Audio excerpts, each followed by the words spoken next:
Moi, j'avais une question sur la méthode Barclay. Enfin, j'en avais même deux. Je suis éducatrice spécialisée. Je travaille en hôpital de jour, en pédopsychiatrie. Par rapport au temps d'écran, enfin, pas au temps d'écran, au temps de concentration pour les devoirs pour les enfants, c'est en tenant compte aussi de l'école?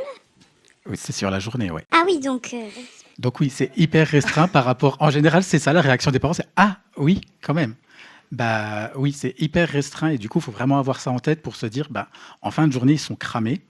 En plus, là, avec la gestion des écrans, il y a de plus en plus de tablettes à l'école, etc.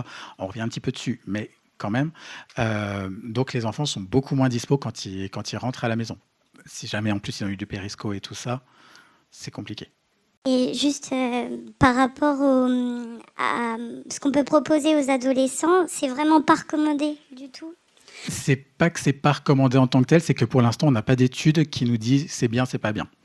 C'est vraiment quelque chose de trop récent pour avoir eu des études là-dessus. Après, à titre perso, moi, je propose de la guidance à peu près jusqu'à 13 ans. Parce que les renforts, ça peut encore être un petit peu adapté. Et pour le coup, ça fonctionne mieux si on est sur de la guidance individuelle, parce que les parents ont plus le temps de nous dire ça fonctionne, ça fonctionne pas, il aime bien ci, il aime bien ça, etc. Alors qu'en groupe, c'est un petit peu plus compliqué. Il y a vraiment cette question des renforçateurs qui est un petit peu délicate. Le time-out avec un enfant de 13 ans, accrochez-vous pour le faire. Le tableau de valorisation, ouais, pareil, c'est... à prendre avec des pincettes parce que ça peut être vécu comme infantilisant. Donc ça dépend vraiment, ça demande un travail supplémentaire dans la mise en forme, en fait, plutôt que dans le fond. On a beaucoup de parents qui sont dans cette demande-là, justement, de méthodes à mettre en place pour des adolescents, même au-dessus de 13 ans, du coup, où du coup c'est délicat de proposer... Alors, ce qui fonctionne bien, c'est d'adapter aussi le moment spécial. Parce que le moment spécial, normalement, c'est le moment où l'enfant est seul avec le parent pendant un temps donné, c'est lui qui décide, etc. Donc, si on le laisse en tant que tel, pareil, ça peut être hyper infantilisant, mais chez les ados, il peut être adapté c'est un temps où on fait un truc ensemble, peu importe ce que c'est. Donc, à cadrer, mais ça peut être regarder une série ensemble, ça peut être faire un jeu vidéo ensemble, ça peut être faire une sortie en vélo ensemble. Il faut que ce soit à l'initiative de l'enfant, donc, ou du jeune en l'occurrence, mais que ce soit quelque chose de très cadré. Et surtout, ce qui est hyper important, il faut que le parent n'induise pas du tout et n'influence pas du tout. Et c'est pour ça qu'il faut qu'il y ait au moins un reste de bonne relation avec l'enfant. Si on est en burn-out, si on est en opposition totale, si dès que l'un des deux ouvre la bouche et ça part dans tous les sens, c'est mort. Merci. Merci. Je voulais aussi rajouter des choses par rapport justement aux adolescents avec TDAH.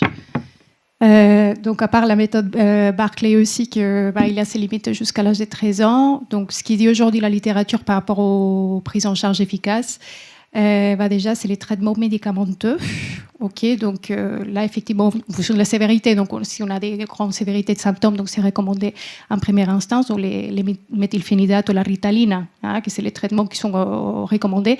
Alors, c'est pas pour commercialiser ou quoi que ce soit, mais aujourd'hui, il y a des recherches qui disent que la Ritaline ou les méthylphénidates, il n'y a pas d'effet addictif. Donc, on peut l'utiliser aussi comme outil des résultats. Donc, c'est-à-dire, j'ai un examen, je vais préparer l'examen, je l'utilise juste pour ça, et après, il n'y a pas cet effet de dépendance. Donc, ça, c'est quelque chose qui peut venir rassurer les traitements.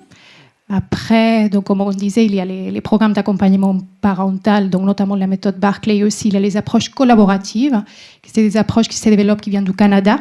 C'est des approches aussi pour favoriser les liens, les relations entre les familles, les proches et les... Alors après, avec les adolescents, je ne sais pas trop aujourd'hui quelle est l'efficacité, mais bon, il y a la littérature en ligne.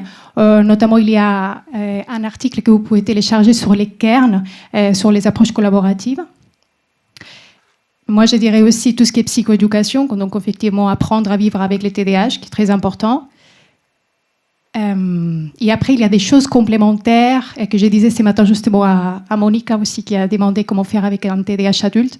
Il y a des petits débuts des recherches, d'investigations qui ne sont pas encore conclues, mais par exemple l'ostéopathie. Donc, c'est un traitement aussi qui peuvent se mettre en place en complément pour réduire certaines symptomatologies du système nerveux central, donc notamment tout ce qui est la tachycardie, les transpirations, etc. Donc tout ce qui est agitation, il y a des programmes avec des exercices manuels crâniens qui commencent à se mettre en place. C'est un projet pilote, mais que ça a un effet favorisant aussi pour diminuer la symptomatologie sur certains traits hyperactifs.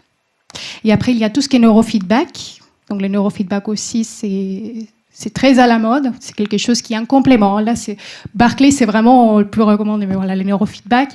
Et les jeux vidéo, il y a certains jeux vidéo aussi pour pouvoir travailler des compétences. C'est des jeux vidéo qui sont adaptés à la motivation et aux intérêts des adolescents. Donc, peut-être que c'est des pistes qui peuvent vous aider à creuser un peu plus. Bien. On va laisser encore une petite question. Et puis après, nous allons passer au forum. Bonjour, merci déjà pour vos interventions. Donc, je me présente Marianne, je suis équithérapeute chez très intéressée en particulier justement sur la méthode Barclay parce que j'accompagne au quotidien des enfants qui présentent des TDAH et des TOP en particulier.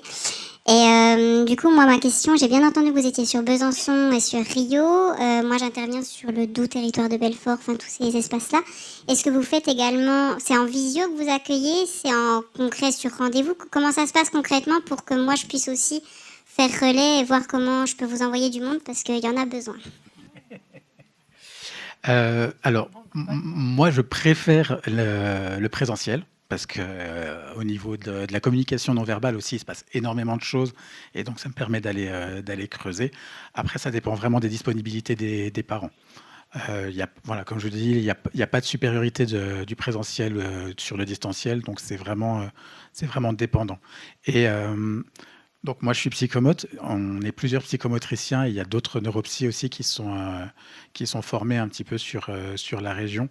Il faut vraiment pas hésiter à dire aux personnes intéressées de contacter en demandant spécifiquement si les pros sont formés à telle ou telle méthode. Merci beaucoup. Bien. Merci beaucoup.